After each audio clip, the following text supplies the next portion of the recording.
Hello friend, कैसे आप सभी लोग। आज की इस वीडियो में मैं आप लोगों को class 12th physics bio Savart का नियम बताने वाला हूं और इस वीडियो में बायो सेवर्ट का नियम का पोस्टमार्टम करने वाला हूं।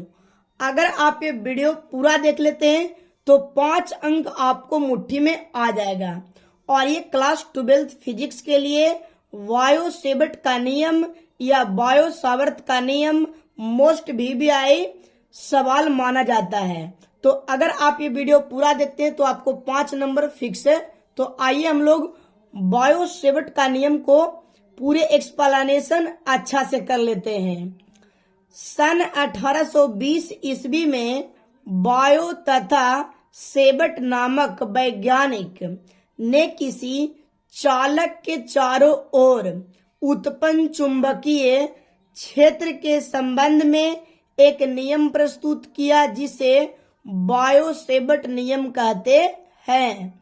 बायो सेवर्ट ये दोनों अलग अलग वैज्ञानिक हैं जो चुंबकीय क्षेत्र के संबंध में एक नियम का प्रस्तुत किया जिसे बायो सेवर्ट का नियम कहते हैं, जिसे बायो सेवर्ट का नियम कहते हैं। अब देखिए आप, प्रयोगों के आधार पर उन्होंने यह किसी धारावाही के अल्पांश लंबाई देखिए यहाँ पे क्या होता है, जो फिगर में आपको दिखाते हैं कि अल्पांश लंबाई क्या होता है।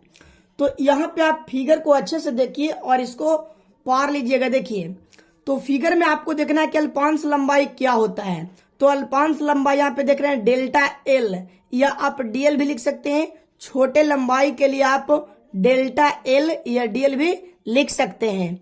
तो यहाँ पे अल्पांश लंबाई के लिए हम लोग डीएल लिखें, यहाँ पे डीएल भी लिख सकते हैं या डेल्टा एल भी, के द्वारा किसी बिंदु पी पर उत्पन्न चुंबकीय क्षेत्र। तो उत्पन्न चुंबकीय क्षेत्र पी पॉइंट पर देखिए डेल्टा वी, चुंबकीय क्षेत्र डेल्टा बी निम्न बातों पर निर्भर करता है। तो ये सारों को आप अच्छा से नोट कर दीजिएगा और मुझे आशा है कि आपको इतना दूर बहुत अच्छा से समझ में आ गया होगा। अब यहाँ से आपको मेन चीज समझना है क्या, जो देखिए यहाँ से आपको मेन पार्ट क्या समझना है। तो ये आपको फिगर दिया हुआ है जिसमें आपका थीटा है और ये यहाँ से यहाँ तक के, यहाँ से लेकर के और यहाँ तक पीक तक की दूरी आर होती है और ये बाई है और यहाँ पे एक्स अक्ष है और ये जो क्या है जी, धारावाही चालक है, ये तार है। ठीक है जी। अब देखिए कि पहला नंबर हम लिखें कि यह चालक में प्रवाहित धारा के समानुपाती होता है। यह चालक में प्रवाहित धारा के समानुपाती होता है, यानी डीबी बराबर, यानी डेल्टा बी बराबर डेल्टा बी यानी समानुपाती बराबर आई, समीकरण 1। यानी यह चालक में प्रवाहित धारा के समानुपाती होता है, डेल्टा बी यानी डेल्टा वी समानुपाती आई, समीकरण पहला। दूसरा है यह चालक खंड की लंबाई के समानुपाती होता है। चालक खंड कहने का मतलब अल्पांश लंबाई, यानी डी अति डेल्टा बी समानुपाती डेल्टा एल, ये हो गया समीकरण आपका दूसरा। और तीसरा आपका समीकरण दिया हुआ है, समीकरण आपका तीसरा है यह चालक खंड तथा बिंदु P के बीच बने कोण। देखिए यहाँ पे चालक खंड देखिए यहाँ पे E हो गया और बिंदु P तक यहाँ तक के बीच के बने कोण यानी थीटा है जी, थीटा है। तो ज्या के समानुपाती होता है और ज्या का मतलब होता है साइन।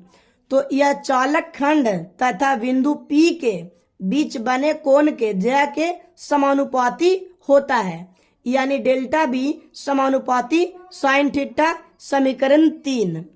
अब यहाँ पे देखिए समीकरण 4 में आपको क्या लिखना है, जो समीकरण 4 में आपको क्या लिखना है, यह चालक खंड में बिंदु P के बीच की दूरी के वर्ग के व्युत्क्रमानुपाती होता है। क्या होता है जी, व्युत्क्रमानुपाती होता है। तो यहाँ पे देखिए डेल्टा बी समानुपाती, यहाँ पे देखिए दूरी का इसका क्या होता है, समानुपाती होता है, यानी आर दूरी का।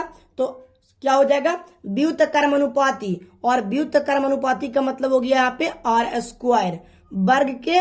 यहाँ पे बोला कि यह चालक बंद, यह चालक खंड में बिंदु P के बीच की दूरी के वर्ग के व्युत्क्रमानुपाती होता है, यानी डेल्टा B समानुपाती 1/r स्क्वायर।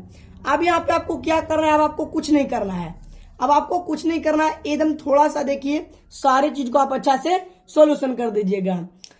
चारों समीकरण को मिलाने पर, चारों समीकरण 1 2 3 4 सभी को मिलाने पर, तो देखिए यहाँ पे आपका सभी में देखिए समीकरण 1 हो गया, 2 हो गया, 3 हो गया, 4 हो गया, ये क्या हो गया, समीकरण यहाँ पे हो गया 4 हो गया जी।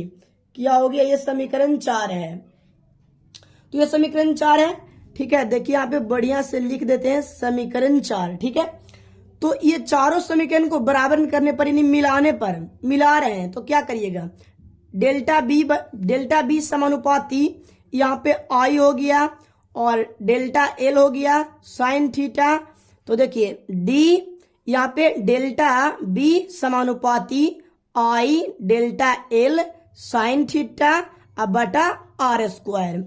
आपको पता है कि जब भी समानुपाती का चिन्ह हटता है तो कोई कांस्टेंट बैठता है, तो आपको पता है कि यहाँ पे डेल्टा बी बराबर समानुपाती के चिन्ह हटेगा तो यहाँ पे कांस्टेंट बैठेगा म्यू नोट बटा 4 पाई, और यहाँ पे सेम रह जाएगा आई, और यहाँ पे डेल्टा एल या डीएल भी लिख सकते हैं साइन थीटा बटा आर स्क्वायर। तो ये यहाँ पर सिद्ध हो गया बायो-सेवर्ट का नियम, जहां म्यू नोट 4 पाई का मान होता है 10 के पावर -7 न्यूटन प्रति क्या हो जाएगा जी, यहाँ पे आपका हो जाएगा क्या, तो यहाँ पे हो जाएगा म्यू नोट बटा 4 पाई का मान हो जाएगा 10 के पावर -7 न्यूटन प्रति एम्पियर स्क्वायर। तो मुझे आशा है कि आपको वीडियो बहुत अच्छा लगा होगा। चैनल पर पहली बार है तो चैनल को सब्सक्राइब कर दीजिएगा और वीडियो को अधिक से अधिक शेयर कर दीजिएगा, ताकि हम लोग अच्छे से क्लास एकदम मजे के साथ कर पाएंगे। और मिलते हैं आप लोग को साथ नेक्स्ट वीडियो के साथ में।